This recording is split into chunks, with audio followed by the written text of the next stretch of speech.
नमस्कार, स्वागत है आपका मेरे चैनल में और आप देख रहे हैं मेरे इस चैनल पर व्योमकेश जी से आपकी बात हो रही है। आप सुन रहे हैं व्योमकेश जी को और बहुत अच्छा रिस्पॉन्स है सबों का। एक बार फिर से हम आपके सामने हाजिर हुए हैं। माइक्रो इकोनॉमिक्स का सेशन चल रहा था तो उसको हम बीच में रोके हुए हैं। पहले जो है थॉट का पेपर जो है उसको कंप्लीट कर लेंगे फाइनली, तब जा कर के हम लोग माइक्रो और मैक्रो मतलब CC1 और 2 पर चलेंगे और लास्ट में CC3 पर जाएंगे। आज जो डिस्कशन करने वाले हैं, आज रिकार्डो का चर्चा होगा। बहुत मोस्ट इंपॉर्टेंट क्वेश्चन है एग्ज़ाम के लिए और टेस्ट 2 का भी क्वेश्चन था। तो वैसे सभी लोग जो कि CC4 में ये सोचते हैं कि याद कैसे करेंगे, बहुत अच्छा से हम आपको याद कराते हैं और एकदम अच्छा से आपको याद होगा, कहीं कोई प्रॉब्लम नहीं होगा। तो वीडियो को लास्ट तक देखिएगा, स्किप मत करिएगा। तो चलिए शुरू करते हैं। ये क्वेश्चन बहुत बड़ा है तो मे बी इसका हम 2 पार्ट लेके आपके पास आएँ। तो आपको पहले एकदम शॉर्ट में समझाते हैं कि रिकार्डो का जो आर्थिक विचार है इसके बारे में हमको क्या कहना है। तो देखिए, इस क्वेश्चन में हम 3 पार्ट में क्वेश्चन को पढ़ेंगे। पहला पार्ट रिकार्डो के जीवन का परिचय, जो कि आपके सामने अभी खुला हुआ है। दूसरा पार्ट पढ़ेंगे रिकार्डो को प्रभावित करने वाले तत्व, और तीसरा पार्ट जो हम पढ़ेंगे रिकार्डो के आर्थिक सिद्धांत। यही 3 पार्ट हमको पढ़ना है और आपको भी ऐसे याद रखना चाहिए कि ऐसे आप सोचिएगा बहुत लॉन्ग क्वेश्चन है कैसे याद रखेंगे, उससे अच्छा है कि ऐसा याद रखिए टेक्निक से। कि रिकार्डो का जो क्वेश्चन है हमको 3 पार्ट में याद रखना है। पहला उसका लाइफ स्पेन, दूसरा उसका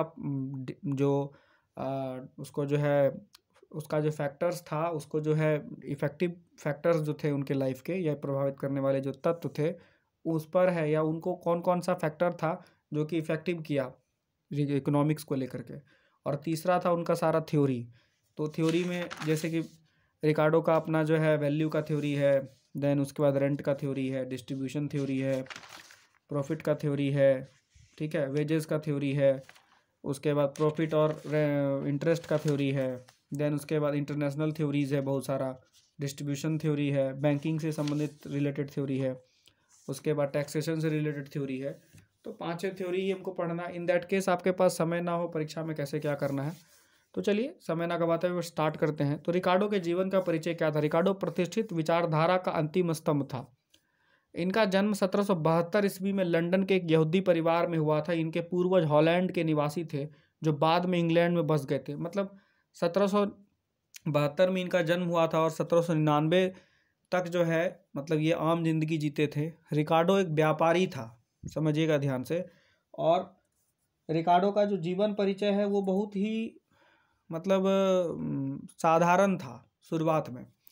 लेकिन जब 1799 में, और इनके पिताजी जो थे वो बिजनेसमैन थे, पूरा परिवार हॉलैंड निवासी थे, इंग्लैंड में आके बस गया था। 1799 में रिकार्डो ने एडम स्मिथ की पुस्तक वेल्थ ऑफ नेशन का अध्ययन किया। जब इन्होंने wealth of nation Adam Smith के किताब को अध्ययन किया तो वह स्मिथ के विचारों से काफ़ी प्रभावित हुए और स्वयं व्यापारी एवं भूमि स्वामी होने के कारण एडम स्मिथ के विचारों का मनन किया। मनन मतलब होता है उस पर चिंता, मतलब उस पर जो है बहुत ज़्यादा गहन चिंतन किया।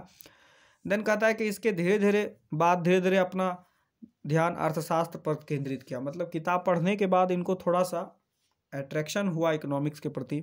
रिकार्डो ने लेखन कार्य का प्रारंभ 1809 में हुआ। देखिए ये सब डेट याद रखना बहुत ईजिली है कि 1772 में जन्म हुआ, 1799 में प्रभावित हुए, देन 10 साल इन्होंने रिसर्च किया, फिर 1809, देखिए 1799 में किताब पढ़ा, 1809 में लिखना शुरू किया।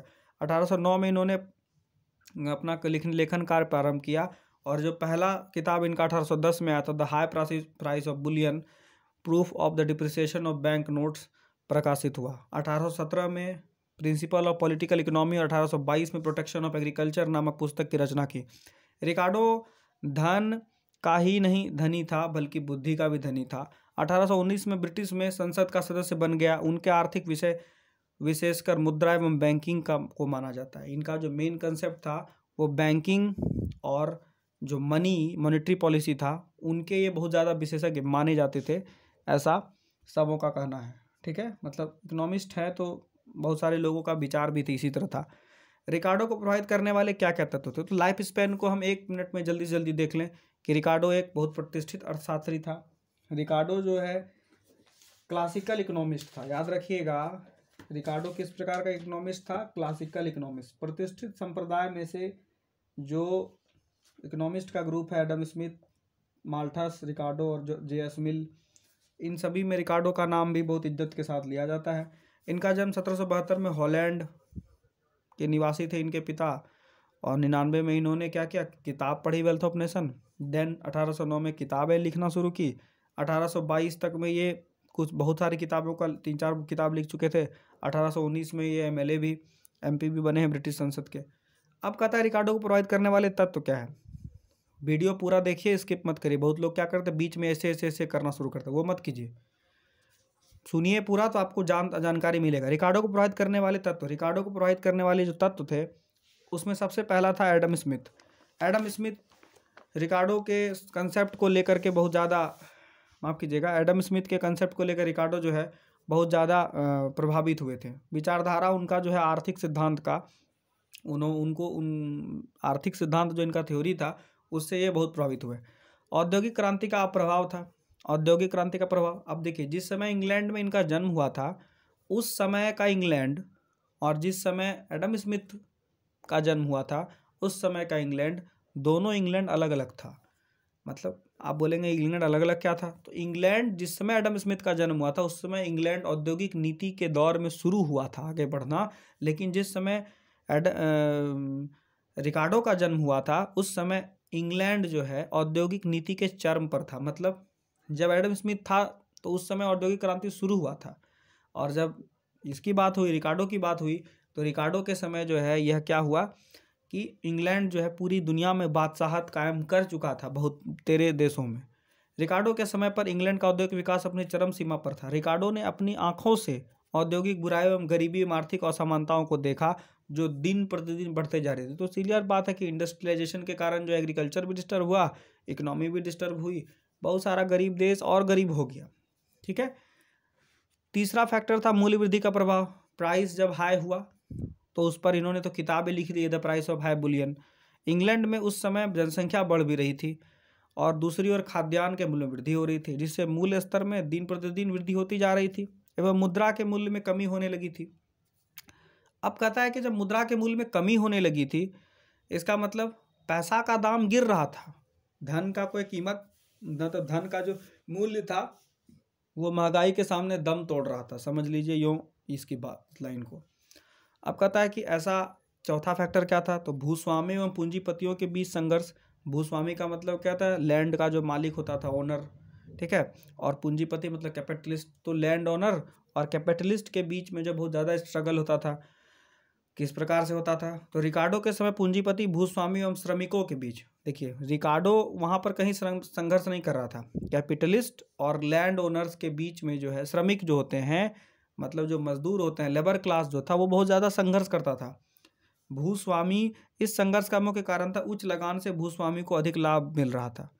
कैपिटलिस्ट को परेशानी होती थी, बहुत ज़्यादा मजदूर महंगा हो गया था, क्योंकि जो है लैंड का टैक्स बढ़ा दिया गया था भूस्वामियों के द्वारा, जिससे कैपिटलिस्ट को मजदूर मिलने में प्रॉब्लम होता था। मान लीजिए कि एक टुकड़ा ज़मीन है और हम उस पर खेती कर रहे हैं और लगान बढ़ा दिया जाएगा, 10 रुपये से 100 रुपये कर दिया जाएगा, तो जो मजदूर दिन भर में 20 रुपये कमाता था वो मजदूर अब 20 रुपये महीने काम करके कहेगा हमको 50 रुपये चाहिए, तब ना वो लगान दे पाएगा और घर परिवार ज़िंदगी को भी चलाएगा। इसके वजह से जो है भूस्वामी एवं जो पूंजीपति थे उनके बीच में बहुत संघर्ष होता था श्रमिकों को लेकर के, क्योंकि जब लगान बढ़ेगा तो जितने भी जो पूंजीपति हैं उनको, श्रमिकों को अपने यहाँ काम करने में प्रॉब्लम होगी, क्योंकि मजदूरी दर बढ़ जाएगा, इसीलिए ऐसा है। अब रिकार्डो के आर्थिक सिद्धांत क्या थे, वीडियो लास्ट तक देखते रहिएगा, स्किप नहीं करिएगा, छूटेगा थ्योरी नहीं तो। रिकार्डो के आर्थिक सिद्धांत क्या थे, रिकार्डो ने अपनी किताब the principle of political economy and taxation में इसमें प्रमुख आर्थिक सिद्धांतों का विश्लेषण किया है। सबसे पहला रिकार्डो का मूल्य सिद्धांत। इन्होंने भले ही अपना ध्यान वितरण पर केंद्रित किया, परंतु उसने अपनी पुस्तक का प्रारंभ मूल्य सिद्धांत से किया तथा इन्होंने मूल्य सिद्धांत को निम्न प्रकार विश्लेषण किया। अब देखिए, इसको आपको टेक्निक बना के पढ़ना है कि मूल्य सिद्धांत को सबसे पहले रिकार्डो ने एडम स्मिथ की भांति वैल्यू इन यूज तथा वैल्यू इन एक्सचेंज, विनिमय में अंतर किया कि वैल्यू इन यूज मतलब प्रयोग मूल्य और विनिमय मूल्य अलग अलग है। दूसरा, प्रयोग मूल्य की अपेक्षा विनिमय मूल्य को अधिक महत्व दिया गया, मतलब जो वैल्यू इन यूज है उससे ज़्यादा वैल्यू इन एक्सचेंज पर ज़्यादा बल दिया गया। इन्होंने विनिमय मूल्य को 2 भागों में बांट दिया, मतलब वैल्यू इन एक्सचेंज को 2 पार्ट बांटा, एक नॉर्मल वैल्यू और दूसरा है मार्केट वैल्यू। नॉर्मल वैल्यू तो नॉर्मल वैल्यू है, लेकिन मार्केट वैल्यू में क्या होता था कि जो मांग एवं पूर्ति के कारण बदलता रहता था। मार्केट वैल्यू तो सिंपल है कि आज डिमांड जिस तरह से, उस तरह से उसका प्राइस, देन उसी तरह से उसका सप्लाई। तो मूल्य साधारण मूल्य के आसपास घूमता रहता था, और साधारण मूल्य इसी के आसपास घूमता था। नॉर्मल वैल्यू जो था किसी भी गुड्स का, डिमांड और सप्लाई के कारण तो उसका मार्केट वैल्यू बढ़ता था, लेकिन जो नॉर्मल वैल्यू था उसी के आसपास वो घूमता था। मतलब मार्केट वैल्यू और नॉर्मल वैल्यू एक दूसरे के करीब रहता था, और अंत में उसके बराबर होने की प्रवृत्ति दर्शाता है। बाद में कभी कभी जब मार्केट इक्विलिब्रियम होता होगा तो उस समय जो है ये क्या हो जाता होगा, दोनों का वैल्यू बराबर हो जाता। तीसरा बात क्या था, इनके अनुसार विनिमय मूल्य दो बातों पर निर्भर करता है, न्यूनता स्कैर्सिटी और उत्पादन में व्यय होने वाले श्रम की मात्रा। मूल्य जब विनिमय मूल्य जब बदलता था, या विनिमय मूल्य किस बात दो बातों पर डिपेंड करता था। न्यूनता मतलब स्कैर्सिटी, किसी चीज़ की कमी होगी तो उसका वैल्यू, मार्केट वैल्यू बढ़ जाएगा।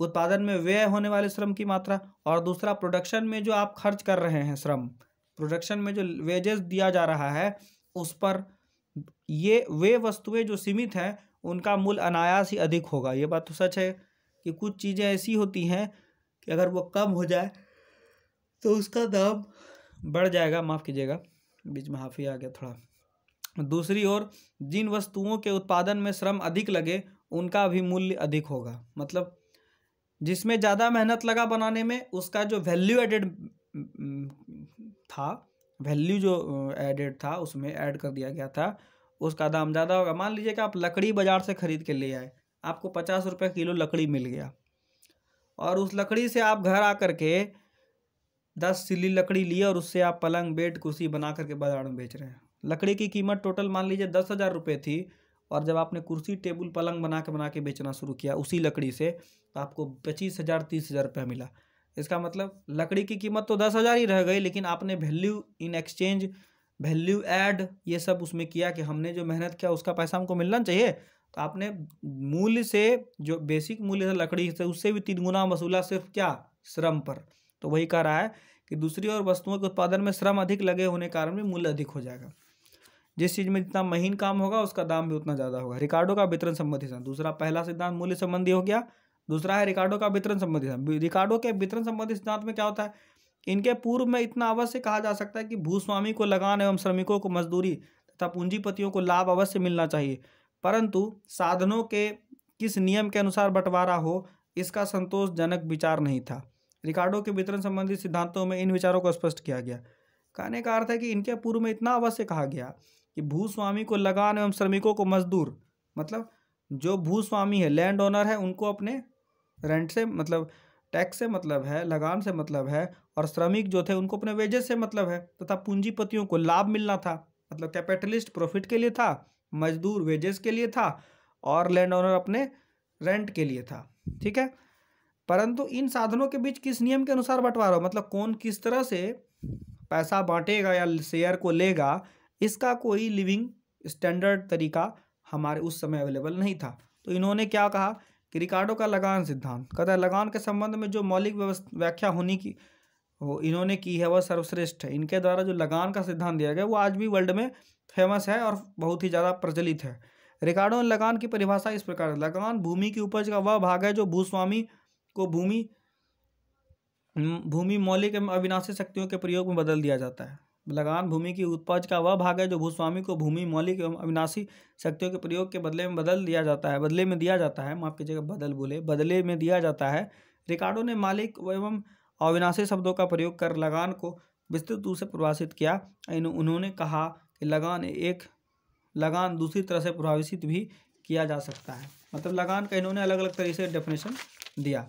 विभिन्न भूमियों पर समान मात्रा में श्रम एवं पूंजी लगने से उपज में जो अंतर पड़ता है वही लगान है। इसमें परिभाषा में रिकार्डो के भूमि के असीमितता और उर्वरक शक्ति भिन्नता को भी दर्शाया गया। रिकार्डो का लगान सिद्धांत गहन एवं विस्तृत दोनों ही है, इस प्रकार खेती पर लागू होता है। इन्होंने यह स्पष्ट कर दिया कि लगान भूमि की उदारता का परिणाम नहीं है बल्कि उसके उत्पादकता का परिणाम है।